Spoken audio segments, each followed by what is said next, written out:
Hoje é dia de conversar com vocês sobre todas as leituras que eu fiz no mês de julho. Oi pessoal, tudo bom? Sejam todos bem-vindos de volta, eu sou a Cat e eu tô muito feliz de estar com vocês em mais um vídeo. Hoje é aquele vídeo onde eu comento sobre todas as leituras que eu fiz no mês de julho. Vou falar brevemente sobre cada um dos livros, as notas que eu dei e um panorama geral sobre o que eu achei de cada um. Alguns já têm ou terão resenha, né? Ou vai haver uma resenha deles aqui no canal e outros eu só vou comentar aqui no vídeo de leituras com vocês e também está no vlog do mês. Sempre vocês encontram os comentários sobre os livros lidos no vlog do mês anterior, tá? Eu li 9 livros no mês de julho, porém um deles tem 900 páginas, então eu acho que ele até pode contar como 3, hein? Ou será que eu tô trapaceando? E foram leituras muito boas, no geral foram mais positivas. Eu não tive nenhuma leitura assim negativa esse mês, eu acho que todas elas foram ou médias ou notas boas, tá? Lembrando que se você ainda não é inscrito no canal, aproveita pra fazer isso agora. Aqui eu falo basicamente sobre suspense e de vez em quando aparecem outros gêneros também. E se você quiser ter acesso antecipado aos vídeos ou até ter acesso a vídeos exclusivos, você pode se tornar membro aqui do canal. Vamos então falar sobre as leituras do mês de julho. Fiz a leitura de um lançamento recente da Dark Side Books, foi O Irmão, da Hannah Halborn, e esse livro foi muito interessante de fazer a leitura. Ele é um slasher que conta a história do Michael, um rapaz que ele vive numa família que é uma família que comete crimes terríveis ali no meio de uma floresta lá nos Apalaches.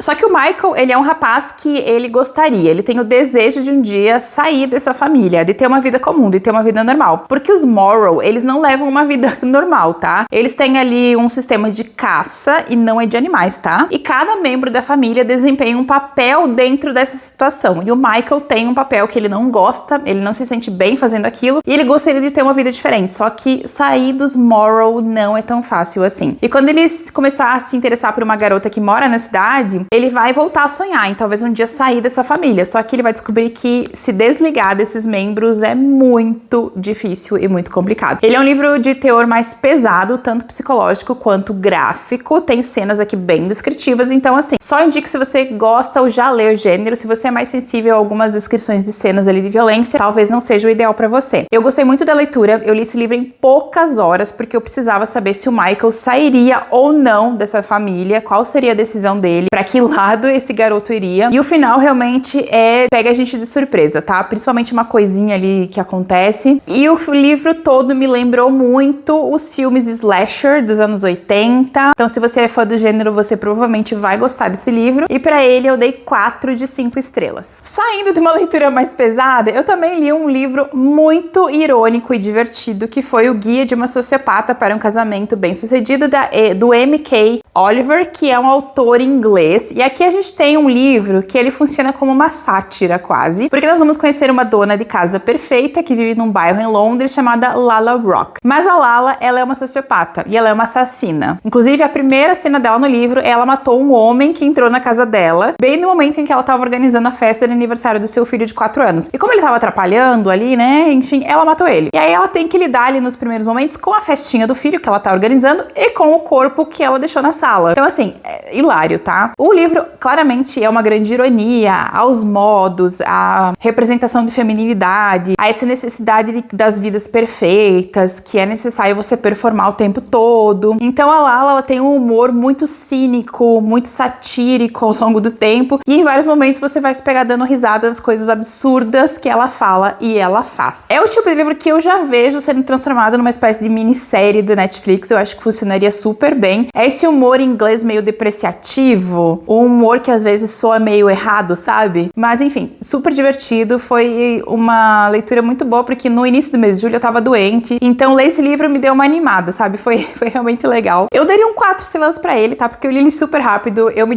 diverti bastante, e eu me peguei concordando com algumas coisas que a Lala falou, que me deixou levemente preocupada, mas lembre-se que ele é um livro satírico, ele é propositalmente irônico, então assim, você não pode levar as coisas que a Lala tá fazendo muito a sério, porque na vida real provavelmente ela não conseguiria fazer tudo isso. Li também o novo livro do Marcos Barcelos, O Sítio, que é uma recontagem de O Sítio do Pica-Pau Amarelo, porém com uma roupagem dark e adulta. Aqui nós temos o autor revisitando essa história que é tão presente no imaginário coletivo brasileiro, só que ele transforma os personagens do sítio em monstros mesmos, tá? Tipo, até tem um aqui atrás, ó, tá vendo que tem um porquinho monstruoso? É a versão dele do Rabicó. Então aqui a gente conhece o Pedro, que ele é um jovem que acabou casando fazendo com a Lúcia, a Narizinho, só que a Lúcia desapareceu. Ela tava grávida do primeiro filho deles e ela sumiu no ar. Ele não sabe onde ela foi parar. E ele recebe ali alguns sinais do universo de que talvez ela tenha voltado pro sítio do Pica-Pau Amarelo, que é esse lugar onde eles passaram a infância. Só que é um lugar que o Pedro não tem boas memórias de algumas coisas que aconteceram lá. Então ele não gostaria de voltar, mas ele vai. E é a partir desse momento que ele vai se deparar ali com terrores inimagináveis no sítio do Pica-Pau Amarelo. Eu gostei muito da maneira como o Marcos, ele dá essa volta numa história que nós mais ou menos todos, eu acho que todo mundo sabe mais ou menos a história do sítio do Pica-Pau Amarelo, dos personagens, né, qual que é a dinâmica entre eles, e ele muda isso um pouquinho. E eu também gostei muito da ambientação. O livro se passa no interior, então tem aquela coisa das lendas, das pessoas que sussurram, que falam as coisas e alimentam essas ideias de segredos, enfim, bem legal mesmo. É um livro para você ler em algumas horinhas, tá? Você vai, assim, ler super rapidinho. E ele também tem lindas, lindas ilustrações, todas elas condizentes com a história. Olha que legal. Realmente eu acho que vale super a pena você conhecer esse livro. E para esse livro eu dei 3 estrelas e 8 de 5. Fiz uma leitura que eu tava desejando fazer há muitos anos, que foi Da Magia e Sedução, da Alice Hoffman. Esse é o livro que deu origem ao filme Da Magia e Sedução, que eu sei que tá presente na memória de muitas pessoas que assistiam a Sessão da Tarde, inclusive eu. E eu tinha o desejo de ler o livro por causa do filme, por causa dessa memória do filme que era bonito, da Gillian e da Sally, das Margaritas à Meia-Noite. Então eu quis fazer a leitura do original. Esse aqui foi publicado em 95 e o filme é de 98. E aqui nós temos então a história de 2 irmãs órfãs, que elas são entregues para 2 tias que vão cuidar delas. E essas tias têm, digamos, um jeito diferente de viver, porque elas lidam com um certo tipo de magia. Mas aqui que a coisa já começa a mudar um pouquinho, tá? O livro, ele é diferente, um pouco diferente do filme. Eu acho que o filme, ele pega a espinha dorsal, mas ele transforma em algo mais lúdico e mais fantasioso, assim. E o livro, ele é um pouquinho mais pé no chão em falar bastante sobre sentimentos. Então, você tem as 2 meninas que elas crescem se sentindo muito mal ali naquela casa, porque elas sofrem bullying dos colegas, que chamam elas de bruxa, os colegas distratam elas duas, e elas também não se sentem muito amadas pelas tias, porque as tias têm um jeito de criar as duas que é muito livre. As tias não concordam com nenhum tipo de regra e também não concordam que uma criança deva ser criada com uma obediência. Então elas deixam as meninas fazerem o que elas quiserem, viverem do jeito que elas querem. Só que as tias não percebem que, na verdade, às vezes, para uma criança, você receber uma indicação, você receber um direcionamento é algo muito bom e elas precisam. Então as meninas crescem se sentindo muito soltas e esquecidas, esvaziadas, sabe? Isso gera nas duas uma sensação assim de eu não sou querido o suficiente. E as duas vão se meter em problema por causa disso, tanto a Gillian quanto a Sally. Então você tem a Gillian, que ela é bem vida louca, e a Sally vai no caminho contrário. Ela fica tão responsável que ela se torna uma pessoa rígida. E o livro vai falar sobre isso, né? Sobre esses relacionamentos. Então, o livro tem um tom diferente. Ele é bem os anos 90, então capítulos longuíssimos, parágrafos enormes também. Não me incomoda, porque eu já li muita coisa dos anos 90, mas eu sei que as novas gerações não gostam muito, né, de capítulos super longos, parágrafos muito longos, então eu acho importante avisar. E assim, se vocês forem ler o livro, leiam sabendo que ele e o filme têm tons diferentes, tá? Mas mesmo assim foi uma experiência super válida, eu gostei muito de ter lido, e eu dei pra ele então 3 estrelas e meia. Fiz a leitura também de A Mulher de Preto 2, que é a continuação de A Mulher de Preto da Susan Hill. Só que aqui o livro foi escrito pelo Martin Waits, e o Martin Waits, ele recebeu esse convite na época que o filme da Mulher de Preto 2 estava sendo elaborado. E o que eu achei?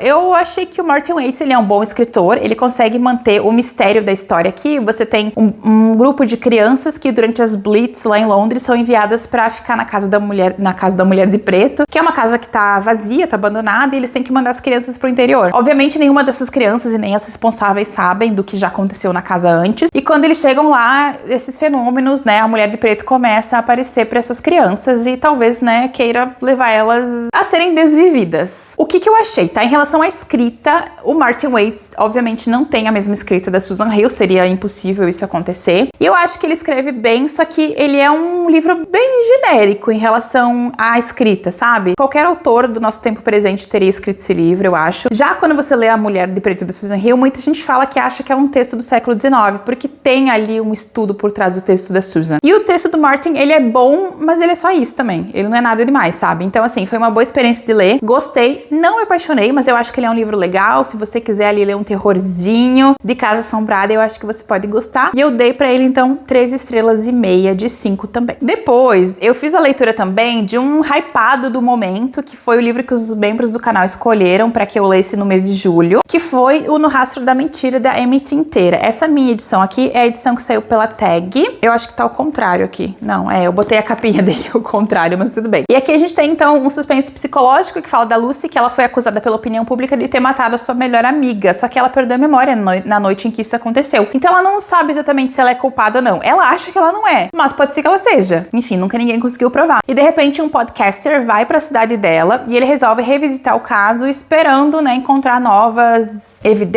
novas opiniões. Ele começa a conversar com as pessoas da cidade, fazer entrevistas, e ele quer conversar com a Lucy para obter a verdadeira versão dela sobre o que teria acontecido. E o livro ele é contado em primeira pessoa pela Lucy e também tem os trechos do podcast. E a Lucy, ela é um narrador não confiável, porque você nunca sabe se ela está mentindo ou não. E ela também é bastante irônica. Ela é muito ácida sobre a própria situação, ela faz piada consigo mesmo o tempo todo. É a forma que ela encontrou de lidar com as acusações, é ser ácida o tempo todo e ser irônica com todas as pessoas. Só que eu acho que esse excesso de tiradas cômicas, ele também fica demais em alguns momentos de narrativa, então me cansou um pouco. Ele também é um livro que, assim, eu achei legal. Ele é uma farofinha bem divertida, você vai ler ele super rápido, ele é pra vir a página, mas também não é um livro memorável, não tem nada aqui que seja muito diferente de dezenas de outros suspensos psicológicos que estão no mercado e que eu li nos últimos tempos. Então, assim, foi divertido fazer a leitura dele, eu gostei, mas eu não amei, tá? Então eu dei 3 estrelas de 5 pra ele. Fiz a leitura também de Até que a Morte Nos Separe, o novo livro do Peter Swanson. Aqui a gente tem uma proposta bem legal e diferente, que é um livro contado de trás pra frente. Ele é um mistério reverso que ele começa no clímax da história e ele volta no tempo pra contar pra gente as raízes daquela situação. Então você vai ter aqui no início da história a Wendy e o Tom, que eles são casados há 25 anos, e a Wendy, um dia ela olha pro marido e ela detesta ele e ela resolve que ela gostaria de se livrar desse marido, ela gostaria de matá-lo. E aí a gente vai acompanhar do clímax, que é o momento em que ela tem essa decisão, e nós vamos voltar os anos até muito no início da vida deles pra entender como eles se conheceram, o que eles fizeram e o que foi que os conectou, porque aí tá a raiz da questão, ali tá a raiz do problema, que é como é que esses dois se conectaram muitos anos atrás e como é que essa conexão foi deteriorando o relacionamento deles até o ponto da Wendy querer matar o marido no presente, sabe? E o livro tem uma conexão com vários filmes famosos, inclusive essa escadaria aqui, eu sei que muitos fãs vão reconhecer, porque é a escadaria de um filme de terror muito famoso. E o Tom, ele assiste muitos filmes dos anos 40, que são filmes com um toque no ar, né? Que fala geralmente ali de casais ou conhecidos que de repente se encontram e fazem um pacto,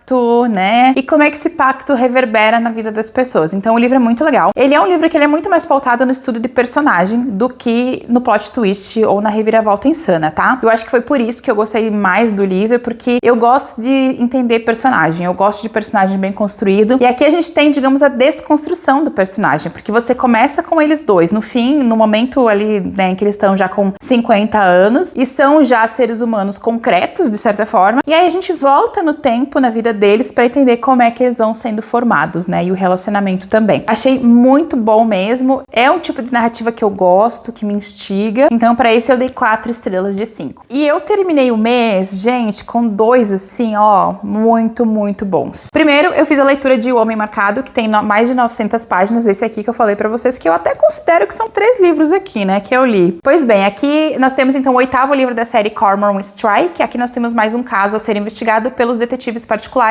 Cormoran Strike e Robin Ellacott, que eles são parceiros e trabalham ali em Londres. Nesse livro, eles vão ser contratados para investigar o caso de um corpo que apareceu dentro de uma loja de prataria, só que esse corpo estava desconfigurado. E essa mulher, ela contrata os dois porque ela diz que esse corpo é do namorado dela que sumiu. Mas a polícia diz que o corpo é de outra pessoa. Então eles ficam ali, né? Será que é? Será que não é? Porque não houve, assim, uma confirmação 100% de quem era aquela pessoa desmembrada ali dentro do cofre. Então eles vão começar a investigar. A agência também tá lidando com outros casos que também vão continuar sendo investigados aqui. É por isso que os livros da série são sempre tão grandões e robustos, porque eles estão investigando muita coisa ao mesmo tempo. É normal, tá? E vai chegar um momento em que eles vão ter 4 possíveis pessoas e uma delas pode ser o corpo da loja. Então cada um dessas 4 pessoas vai ter um núcleo a ser investigado. E esse livro também fala muito sobre a junção ali, a vida pessoal da Robin e do Strike. Quem já está lendo a série sabe que os dois, eles têm sentimentos um pelo outro, Mas a vida emocional dos dois sempre foi muito complicada. Eles nunca chegaram a uma concordância sobre a vida pessoal deles, sabe? Eles sempre estiveram ali em compassos diferentes ao longo da jornada. Então é muito assim, você tá acompanhando e você sabe que são duas pessoas que se gostam e que poderiam ficar juntas, mas que estão em compassos diferentes. É um slow burn muito bem feito, mas também que deixa o leitor ali numa pilha de nervos quando a gente tá lendo. Eu passei muita raiva lendo esse livro, aquela raiva boa que você gosta de sentir pelos personagens, sabe? Foi uma emoção